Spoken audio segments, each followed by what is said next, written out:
I say this as someone who refused to sign their art for years. Always sign your art. It doesn't matter what quality your art is, please just start signing it right now.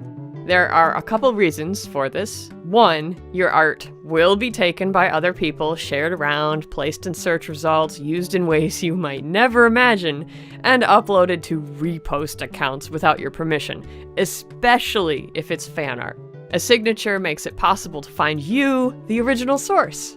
2, a signature discourages theft in the various ways thieves use stolen digital art to make money.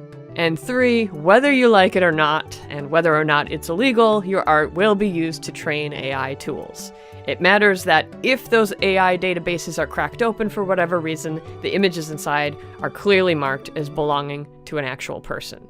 Now, obviously, where and how to sign is a personal decision. I'm going to give you the best tips I have for signing digital art specifically.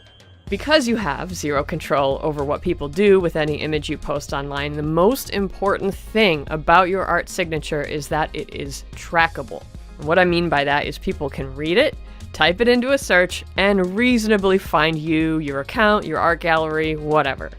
Some artists use a fancy image they overlay on their art that has a logo and a lot of words, websites, social media. If you choose a detailed signature stamp, I advise on keeping the information as simple as possible.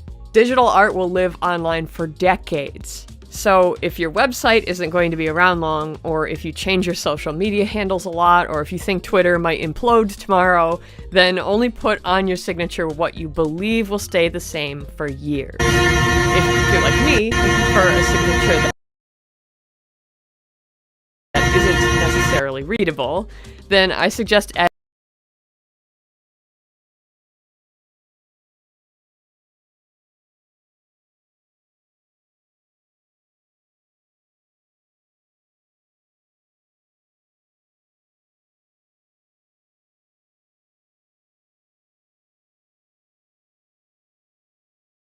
a readable text version to your digital art somehow, especially in cases where your name isn't the same as your social media handle. The handle is what people need to find you among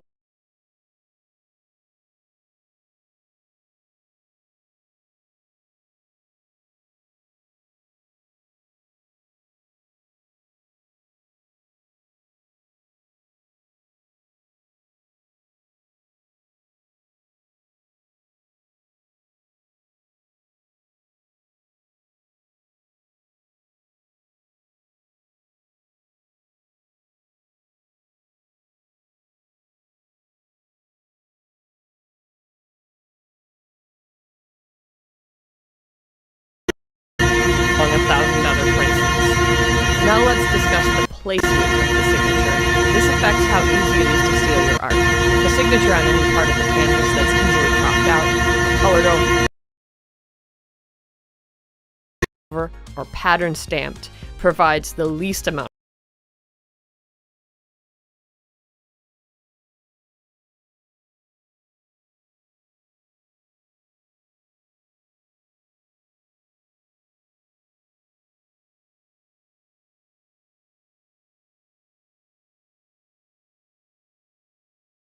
of protection. A signature integrated into the art itself, or a signature overlaid in a way that makes it time-consuming to edit out,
provides more protection. A massive watermark that obscures most of the art is the best protection against theft, but as you can tell, this is potentially annoying for viewers and takes away from enjoyment of the art. I usually aim for the middle of these two extremes. For me, the signature itself is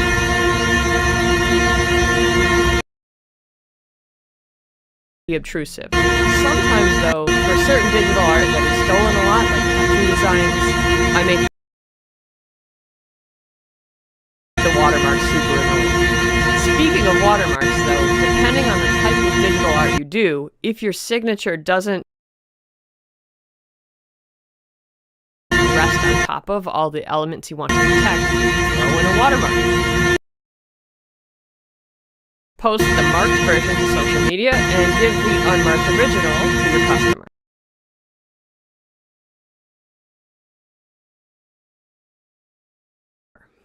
Using signatures to protect against AI theft would take an entire separate video. I'll summarize by saying if you sign your art in any way at all, you're winning, but there's also no point in mutilating your art with watermarks as if it's going to provide better protection against AI, because it doesn't. And now, we come to the controversial part of this art tip. Never putting a date on your digital art. You and I could definitely fight about this. Dates are useful because if you have a long, famous art history, it can help place each piece in the broader context of everything done. Dates are horrible because they immediately make your art worth less.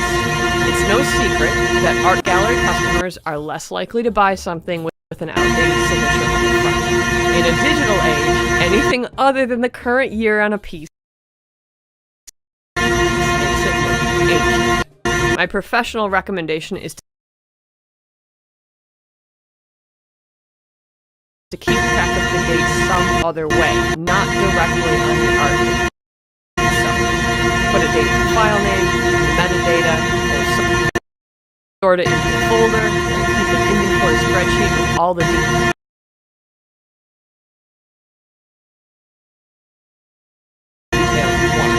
Just don't do it on the art, because I'm not kidding.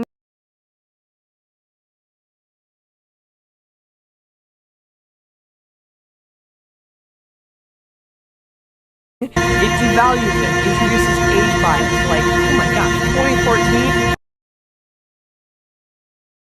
What are you, a reptile? Is this a fossil?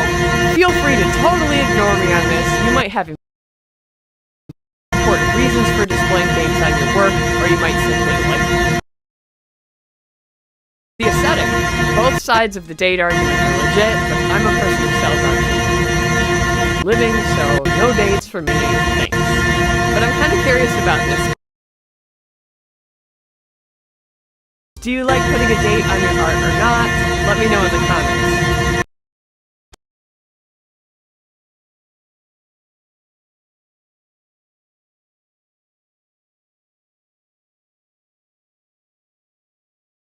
Either way, definitely sign your art.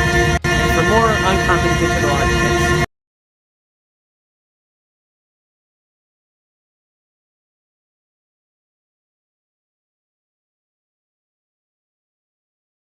check out the rest of this video series linked below.